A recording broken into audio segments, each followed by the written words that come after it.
good day, good night, all. Welcome back to the lab. I have some feminine energy well across the pond. I have the lovely Olivia Bentley, a fitness influencer. She does it all. She does it all. Sex therapist, bodybuilder, body sculptor. Loves to help people intrigued with health and fitness, clearly, as we can see. Um, Olivia, welcome to the broadcast. How art thou? I'm very, very good today. Thank you so much. I'm glad to be here. It's You're good to most, chat yeah, before the yes, show. definitely. We always have to do that first before we hit record, most definitely. Thank you for carving out time, number one, in your busy schedule. And number two, obviously, we can see crutches behind you. So, speedy recovery. I did a very brief introduction for you, which I don't think really does much justice. So, could you fill in a few little blanks before we start the conversation? Sure. Well, my name is Olivia Bentley, and I started at the world famous Bunny Ranch, and that is a legal brothel in Carson City, Nevada. I opened an S corp, I got a license, and I learned how to do casual sex in a structured, safe way and make a good amount of money doing it, which in turn helped me do all the things that I wanted to do, as a parent, as an entrepreneur, investing in other projects. So that was where I got my start. And by doing it, I've, you know, there's so much to give in that space. Mm, So I've had opportunities to help people with particular specific goals, or maybe it's just purely entertainment, a special celebration of sorts. But what I really like about the industry is that it's always about fun and positive energy. And so I leave that with the client, and it's a meaningful thing to me. So I've been coined, as the sex therapist. therapist. Mm, Yes, and that went viral. And part of the reason why, when I was speaking with the gal that was interviewing me, I've had, veterans, I've had firefighters, I've had police officers say, coming and seeing you, it's like wellness, it's like a therapy session. People across the board. But because I've noticed people who have jobs of distress, because people will open up to me in these moments, you peel all those layers back and yes. tell you everything. And then I thought, well, I want to give a discount to people who are in jobs of distress where they put themselves through trauma for our well-being. So therein lies some of the therapeutic conversations, but even still, there's couples that might want to work on something, case specific, Hmm. which is more behavioral, but we're not licensed therapists. We just, I've worked with people for over 15 years. So it's very much experience based, Yes. Yes. Just understanding people. which within that line you will see the good, the bad, the ugly, and everything in between. And being a strong individual, that can either, destroy you, or that can either give you an opportunity, and experiences, options where you can parlay that into, actually, maybe I can, rather than doing just this, there are some additional bits and pieces that I've added to this tool belt. I understand people. I've got a personality where people kind of open up to me, and I can kind of pick away at some of the weeds and help with the gardening per se before they go off back to their quote unquote normal life. So that it's something that people don't necessarily think of, especially within the industry of sorts, of the therapeutic elements outside of the physical act of obviously, which can be therapeutic in itself. I think you would agree with that. Do. And when I first got into the industry, I most certainly didn't think on these terms. It took experience to think on these terms and understand how meaningful providers are in that space. Because when I first got in, I thought it was, oh, party, party, party. This is just girls gone wild, and I'm going to Yes. make money and then go off and, become a lawyer or whatever. But I kept staying, and I've gone out and I've become, VP of business growth at an active wealth management company and still gone back. So there's something that draws me back. And I think it's the feeling that I get, when I am making people happy. It's pretty awesome. You can't necessarily, well, I can't describe that feeling when you're making someone happy, when you're providing, in your case, a service which in turn provides and grants happiness to people. It's hard to, when they say you'll never work a day in your life if you love your job. Mhm. It's when you get to that point where, and obviously having a job or having a career which you love, it's very positive. It does have its downfalls and pitfalls, but that's life, isn't it? Yes. And there's, upsides and downsides to every industry. That's because I've worked it. I've worked in white collar, blue collar. Hmm. Now I've been in the sex industry. And there's going to be ups and downs and struggles in all of it. So, do what resonates with you, what's in your heart.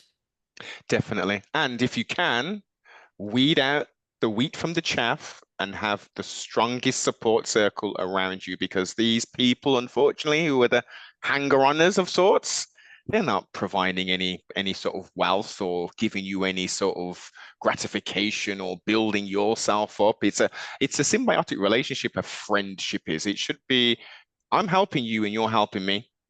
And it seems, especially in the Gregorian year of 2024, many people seem to, they see the light. Let's use this, I guess, the new age terminology. They see the light from the people, from certain people, because their light isn't necessarily as bright as theirs, they're attracted to it like little insects. Mhm. And rather than try and say, well, what was the keys to success to get you to shine so brightly? They will say, okay, well, misery loves company. Let's see how much misery I can bring forth into your light, just to dim you down a little bit to get onto my level, kind of thing. Yes. That is a big That's a big problem with it's not all women, but in a woman-dominated industry, in the sex industry, at least the brothel space, that can be a big problem. And it's so sad that girls don't just work together. Because there's been times throughout my career at the brothel when we are working together. Oh my gosh. Next thing you know, it's an orgy. Next thing you know, it's this crazy threesome. Mm, But it's so cool that we worked together and we made money together. We made yes. more money for the house Mm, because we got together and started having fun rather than plotting and trying to take each other out, take our careers out, which is very extreme. But we're seeing it across the board in all the industries now, cancel culture. People are indeed. coming after your careers, these haters. And I, under no circumstances, feel that that's ever justified. I would never come after your ability to make a living. It's nonsensical. It's absolutely Go to nonsensical. hell. Yes, Yeah. very much, very much. But I guess because of this, the engineering of the people, of the masses, we're being socially engineered currently. And depending on how strong you are as a person, will dictate how much of the programming will filter into your conscious and into your subconscious. There are so many people who don't necessarily know who they are. They'll wake up in the morning, look in the mirror, do the usual, go through the motions, get back home, order the Zap. What's your takeout system in America? What's it called again? You've got a few, Or haven't you? that. Or that. DoorDash, that's it. The DoorDash comes. Here we go. Code 64. And you just rinse and repeat, rinse and repeat. No time for reflection of yourself. No time to reflect on the day. How was my day? Significant other or friend or family member, how are you doing, kind of thing. It's all just very, very surface. Spend 2 hours on the old Instagram looking at other people's lifestyles, you know, possibly envious, thinking of, well, how can I get extra money so I can appear, externalize my happiness by getting the trinkets so internally I feel better. rather than actually addressing what's the problem? You need to externalize something to get inner peace or inner happiness? That's what I think a lot of people are missing out on. Yeah. Oh, I'd really like to see people getting off their devices, and I'm glad. So over in the States, people are starting to pass laws. They're starting to want to ban kids with devices and getting on the internet to a particular age, much, much later. Given that we know the data, how, how bad it is, because we go on and we look at somebody else's projection, image. Yeah, And then we're like, I'm not stacking up. And I feel bad for the guys because the guys are given the messaging that you're only worth a damn if you've got all this money and a yacht and all. And so then you're going to get the hot babes. You got to start up here. yeah. That's not cool. And that's not reality. Mm, And then the chicks, we have to be so picture perfect that we're wanting to fix our, our videos up and fix things up. And then guys are looking at us like, you don't need to fix a damn thing. Come on, yeah, girl. yeah, Go. Come on. You're taking yeah. too long. This Because is we're it. we're over internalizing. So it'd be nice. One, it's been bad but good. Some girls are probably much further ahead than I, in the sense that they went out and did publicity, and Hmm. I hung back. For my son, I wanted privacy. And I'm now getting into the game of having to market on social media, and Mm. it is that it's a pain point, right? That device is a pain point because it's bringing opportunities, it's bringing the people are Yes. seeing me, but I'm having to go and spend time on there. But for the longest time, I'm just a big, huge advocate of getting outside every single day, vitamin D. And for the most part, I've been able to do that with my lifestyle, which is a part of why I've liked not doing that 9 to 5 corporate stuff, Yeah. because I'm able to go out and work out and train, go to a fitness show, get outside, get vitamin D, go for a run. And those are more important to me It's so than vital. Yeah, definitely. I mean, money, success, all the rest of the things, as you said, within that 9 to 5 corporate kind of system, it's all good, but balance, the key to success, or one of the keys to success, because there are many keys on that big chain, is balance. We can't burn it at both ends. We need to have the mind, the body, the spirit, the finances. All of those things play a massive part in someone's life. Um, Now, depending on where you are within your life, because where you are now is not where you're going to be in a year, 2 year, in 5 years. How are we going to structure to get ultimately where we want to get to? And is it realistic? Sometimes we've got to have those, really have those conversations. Like, I remember when I was in my early 20s, I said I wanted to retire when I was 40. But yes. I I did nothing. remember. I did nothing to put in place to retire at 40, Olivia. Right, right. When we were younger and like, yeah, I'm gonna be a lawyer. I'll be retired by 38. I'll be a day trader. Mm, Fast forward. Oh, yeah. No, I hear you. I think I'm gonna be able to retire a little bit. I did the early retirement, you know, goals and what have you. I'm still gonna get to retire when I want to, but the good part is I was so terrified in this industry that like you'll age out, which it was kind of a fear, but kind of not, because it's like you've gone and gotten master's degree, girl. You can go do something else, and maybe you'll want to, because I have optionally gone off and I want to be a teacher. I want to mix it up and work on other parts of me. yes. But um, yes. So And as well, you've got nothing but time, young lady. You have nothing but time to yeah. explore these other parts of yourself, these avenues where, as you say, teaching it. So when you say teaching, in what respect, in what avenue? I got a master's degree and went and taught children because, and here's why. I divorced my husband when my son was 2. He wouldn't take care of his drinking problem, and we would go and get counseling over and over again, and it just wouldn't work. He's just like, I don't care. So it's like, okay, we're gonna have to make the split. But So I lost my train of thought. Where were we? We were Counseling, you were talking about the counseling elements.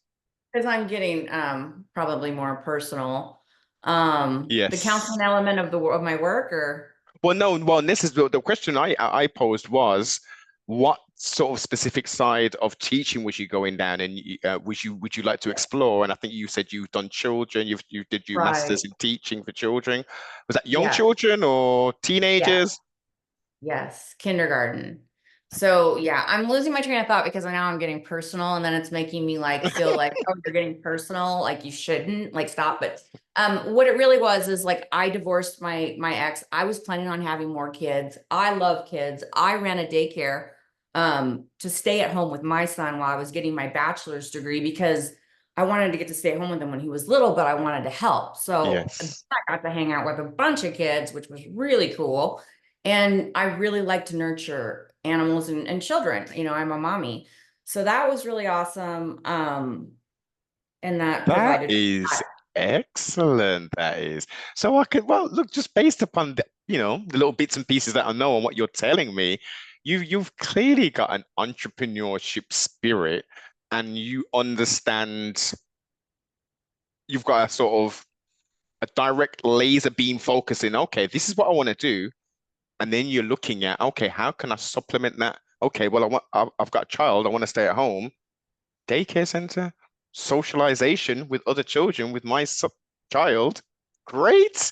You're ticking all of the boxes kind of thing rather than, wow, I want to do this. What are my options?